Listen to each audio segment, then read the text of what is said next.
નમસ્કાર પેન્શન ધારક તેમજ નિવૃત્ત કર્મચારી મિત્રો, ભાઈઓ તથા બહેનો, સ્વાગત છે આપનું આપણી આ યુટ્યુબ ચેનલમાં। તો મિત્રો, આજથી 2-3 દિવસ પહેલાં ગુજરાત સરકારે પોતાના પેન્શનરો અને સરકારી કર્મચારીઓના મોંઘવારી ભથ્થામાં 3%નો વધારો કર્યો હતો અને મોંઘવારી ભથ્થું 53% થઈ ગયું હતું। તેનો વિડીયો આપણે ચેનલમાં ઓલરેડી બનાવીને મૂકેલો છે, તે તમે ચેક કરી લેજો। તો મિત્રો, ત્યારબાદ એક બીજા સમાચાર આવ્યા છે, તેની વાત કરવાના છીએ આજના વિડીયોમાં આપણે। તો તમામ પેન્શનરો અને સરકારી નિવૃત્ત કર્મચારીઓ માટે ઉપયોગી 8મા પગાર પંચને લઈને નાણામંત્રીએ કર્યો છે મોટો ફેસલો। તો મિત્રો, શું ફેસલો કર્યો છે, શું જાહેરાત કરી છે, તેની આપણે વિડીયોમાં વિગતે ચર્ચા કરવાના છીએ। તો વિડીયો તમે અંત સુધી જોઈ લેજો અને જો હજી સુધી આપણી આ ચેનલ સબસ્ક્રાઇબ ન કરી હોય તો આવી જ માહિતી રોજે રોજ મેળવવા માટે આપણી આ ચેનલ અત્યારે સબસ્ક્રાઇબ કરી લેજો। તો શરૂ કરીએ આજનો વિડીયો। તો 8મું પગાર પંચ દેશના 1 કરોડથી વધુ કેન્દ્ર સરકારના કર્મચારીઓ અને પેન્શનરોએ જાણવાની રાહ જોઈ રહ્યા છે કે 8મું પગાર પંચ ક્યારે રચાશે। તો અહીં જાણો કેન્દ્રીય નાણાં મંત્રાલયે આ અંગે આપેલો જવાબ। તો દેશના 1 કરોડથી વધુ કેન્દ્ર સરકારના કર્મચારીઓ અને પેન્શનરો માટે આ સમયે સૌથી મોટો પ્રશ્ન એ છે કે 8મું પગાર પંચ ક્યારે રચાશે। તો મંગળવાર એટલે કે 3 ડિસેમ્બર 2024ના રોજ આનો જવાબ આપતા નાણાં મંત્રાલયે કહ્યું છે કે નજીકના ભવિષ્યમાં 8મા પગાર પંચની રચના કરવાની કોઈ યોજના નથી। તો આ જવાબ 1 કરોડ કર્મચારીઓ અને પેન્શનરો માટે મોટો ફટકો હોઈ શકે છે, જેઓ 8મા પગાર પંચની રચના પછી તેમના મૂળ પગારમાં સુધારો, ભથ્થા, પેન્શન અને અન્ય લાભોમાં સુધારો કરવાની રાહ જોઈ રહ્યા હતા। તો જાણો 8મા પગાર પંચ પર નાણાં મંત્રાલયનો જવાબ શું છે। તો નાણાં રાજ્યમંત્રી પંકજ ચૌધરીએ રાજ્યસભામાં એક પ્રશ્નના જવાબમાં જણાવ્યું હતું કે હાલમાં 8મા કેન્દ્રીય પગાર પંચની સ્થાપના માટે સરકાર સમક્ષ કોઈ પ્રસ્તાવ વિચારણા હેઠળ નથી।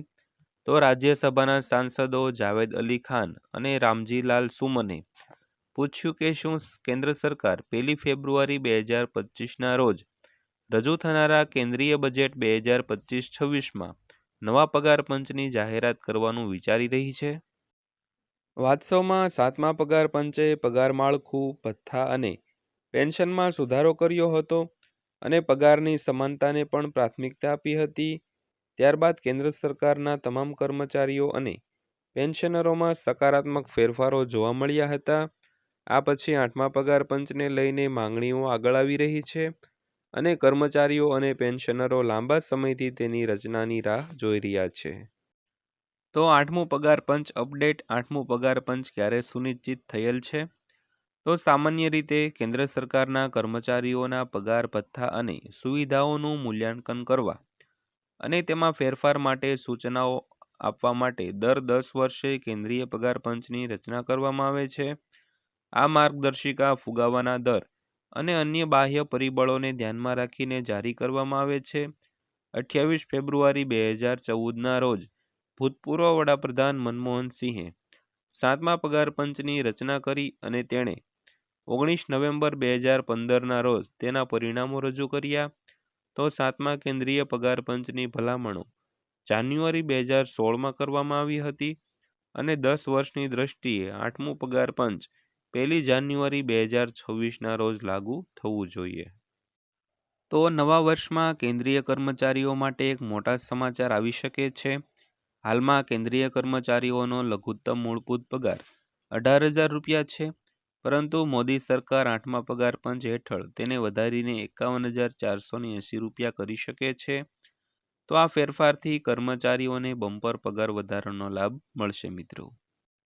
જો કે સરકારે હજુ સુધી 8મા પગાર પંચની રચનાની સત્તાવાર જાહેરાત કરી નથી, પરંતુ માનવામાં આવે છે કે સરકાર પર ગંભીરતાથી વિચાર કરી રહી છે।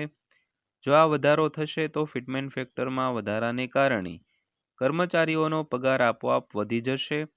આ સાથે પેન્શનમાં પણ 186%નો વધારો થવાની સંભાવના છે, જે લાખો સરકારી કર્મચારીઓને આર્થિક લાભ આપશે। તો હવે જાણો મિનિમમ બેઝિક સેલેરી શું 18,000 રૂપિયા છે। તો હાલમાં કેન્દ્રીય કર્મચારીઓનો લઘુત્તમ મૂળભૂત પગાર 18,000 રૂપિયા છે, જે 7મા પગાર પંચ હેઠળ નક્કી કરવામાં આવ્યો છે. આ પગાર 6ઠ્ઠા પગાર પંચ કરતાં 7,000 રૂપિયા વધુ છે. તો હવે 8મું પગાર પંચ લાગુ થયા બાદ આ મૂળ પગારમાં વધુ વધારો થઈ શકે છે. જો ફિટમેન્ટ ફેક્ટર 2.86 લાગુ કરવામાં આવે તો પગારમાં રૂપિયા 51,480 સુધી પહોંચી શકે છે. આ ફેરફારથી નવા વર્ષમાં લગભગ 1 કરોડ કેન્દ્રીય કર્મચારીઓ અને પેન્શન ધારકોને મોટી રાહત મળી શકે છે. આ વધારાથી કર્મચારીઓની નાણાકીય સ્થિતિ મજબૂત થશે, જેનાથી તેમના જીવન ધોરણમાં પણ સુધારો થશે. તો પેન્શન વધી શકે છે 186%. તો કેન્દ્રીય કર્મચારીઓ માટે મોટા સમાચાર છે. 8મા પગાર પંચ હેઠળ પેન્શનમાં 186% સુધીનો વધારો થવાની સંભાવના છે.